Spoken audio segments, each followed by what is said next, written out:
Hi, విరగని అగ్గిపుల్ల tutorial. దీనికి ఒక హ్యాండ్ కర్చీఫ్, ఒక అగ్గిపెట్టె కావాలి. ఇది కర్చీఫ్ సంథింగ్ స్పెషల్. ఏంటంటే ఇక్కడ ఈ అంచున అగ్గిపుల్ల పట్టే విధంగా ఈ అంచుని కాస్త మడత పెట్టి మనము స్టిచ్చింగ్ చేయించుకోవాలి. అగ్గిపుల్ల ఫ్రీగా పట్టేలా ఉండాలి. ఫర్ ఎగ్జాంపుల్ ఇది చూడండి, ఇందులో అగ్గిపుల్ల పడుతుంది. అంటే మనకు మామూలుగా మార్కెట్లో ఇలాంటి కర్చీఫ్స్ దొరుకుతాయి. వీటిని ట్రిమ్మింగ్ చేసి ఇలా మడత పెట్టేసి ఇలా టైలర్ దగ్గర మనం కుట్టించుకోవాలి. ఈ సైజులో ఇక్కడ లైట్గా స్టిచ్చింగ్ వేస్తే సరిపోతుంది.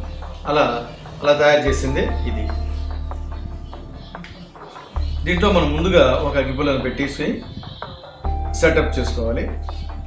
ఇలా అగ్గిపుల్లను లోపలికి పంపించి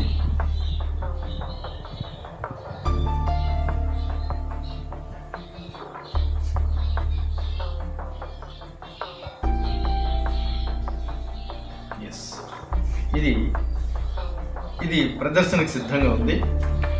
మనం దీన్ని ఇలా మడతేసి స్టేజ్ మీద సిద్ధంగా పెట్టుకోవాలి. ప్రేక్షకులకు ముందు మనం ప్రదర్శించేటప్పుడు మీకు ఇప్పుడు ఒక అద్భుతమైనటువంటి అగ్గిపుల్ల మ్యాజిక్, వెరగని అగ్గిపుల్లతోటి మ్యాజిక్ చేయబోతున్నాను అని చెబుతూ దీన్ని మనం ఇలా పెట్టాలి. ఇక్కడ అగ్గిపుల్ల ఎక్కడుంది, మనం దీన్ని ఇలా పట్టుకొని దిస్ ఈజ్ ఎంటీ అని ఇలా విదిలించి ఇలా పెట్టుకోవాలి. పెట్టుకున్న తర్వాత మ్యాచ్ బాక్స్లో నుంచి ఒక అగ్గిపుల్లను తీసుకొని వీలైతే ప్రేక్షకులకు చెక్కింగ్ కూడా ఇవ్వాలి. దీన్ని ఇచ్చి ఇలా మధ్యలో పెట్టాలి. పెట్టిన తర్వాత ఈ అంచుని ఇలా మెల్లిగా తీసుకొచ్చి ఈ అగ్గిపుల్ల కంటే కొంచెం పైన పెట్టాలి. కొంచెం పైన అంటే మనకి పట్టుకుంటే రెండు పక్క పక్కనే ఉన్నట్టు మనకు స్పర్శ తెలుస్తుంది అనమాట. తర్వాత దీన్ని కొంచెం పైకి పెట్టేసి ఇప్పుడు మనం ఇలా తీసుకునేటప్పుడు అంటే ఈ పై వైపు అంటే నా వైపు ఉన్న అగ్గిపుల్లను పట్టుకోవాలి. అంటే ఇప్పుడు నేను పట్టుకున్న అగ్గిపుల్ల అంచులో దాచబడినటువంటి అగ్గిపుల్ల. దీన్ని ప్రేక్షకులకు ఇచ్చి ఇక్కడ అగ్గిపుల్ల ఉంది, దీన్ని ఇంచమని చెప్తే వాళ్ళు దాన్ని ఇంచుతారనమాట.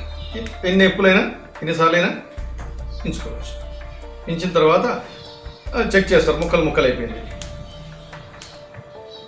ఇప్పుడు దీన్ని మళ్ళీ మనం ఏం చేయాలంటే అలా ఒకసారి వదిలేసి దీని యథాప్రకారం మళ్ళీ తెరిచి చూపిస్తే అగ్గిపుల్ల విరగలేదు. ఇది అగ్గిపుల్ల విరగని చూపిస్తే బాగుంటుంది.